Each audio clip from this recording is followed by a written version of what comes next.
حضرت عمر بن خطاب بیان کرتے ہیں کہ ہم میں ایک روز رسول صلی اللہ علیہ وسلم کی خدمت میں حاضر تھے کہ ایسا میں ایک آدمی ہمارے پاس آیا جس کے کپڑے بہت ہی سفید اور بال نہایت سیاہ تھے۔ اس پر سفر کے آثار نظر آتے تھے۔ ہم میں کوئی اس کو نہیں جانتا تھا، حتیٰ کہ وہ دونوں زانو ہو کر نبی کریم صلی اللہ علیہ وسلم کے سامنے بیٹھ گیا۔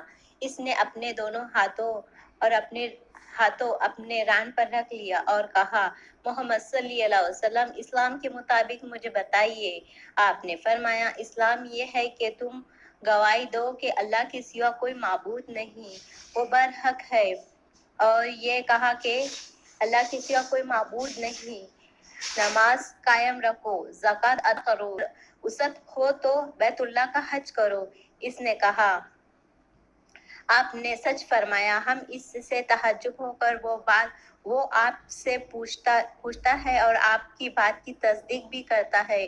اس نے کہا، ایمان کے بارے میں مجھے بتاؤ۔ آپ صلی اللہ علیہ وسلم نے فرمایا کہ اللہ تم پر اور اس کے فرشتوں، اس کتاب اور اس کے رسول اور یوم آخرت پر ایمان لاؤ، اور تم تصدیق کرو کہ اچھا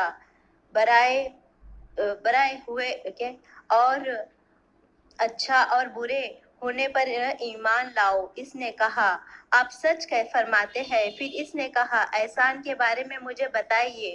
آپ صلی اللہ علیہ وسلم نے فرمایا کہ تم اللہ کی عبادت اس طرح کرو گویا تم اسے دیکھ رہے ہو، اور اگر تم اسے نہیں دیکھ سکتے تو وہ یقیناً تمہیں دیکھ رہا ہے۔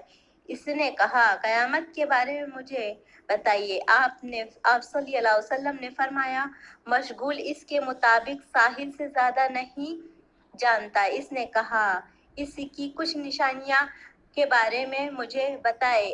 آپ صلی اللہ علیہ وسلم نے فرمایا کہ مالک کو یہ کہ تم ننگے پاؤں، ننگے بدن اور تنگ دست بکریوں کے چرواہوں کو بلند و بالا عمارتوں کی تعمیر پر فخر کرتے ہوئے دیکھو گے۔ عمر نے فرمایا، پھر وہ شخص چلا گیا۔ میں کچھ دیر ٹھہرا، پھر آپ صلی اللہ علیہ وسلم نے مجھ سے پوچھا، عمر، کیا تم جانتے ہو وہ شخص کون تھا؟ میں نے عرض کیا، اللہ اور اس کے رسول بہتر جانتے ہیں۔ آپ صلی اللہ علیہ وسلم نے فرمایا، وہ جبریل تھے، وہ تمہارا دین سیکھنے کے لیے تمہارے پاس تشریف لائے۔ صحیح مسلم، حدیث نمبر 93۔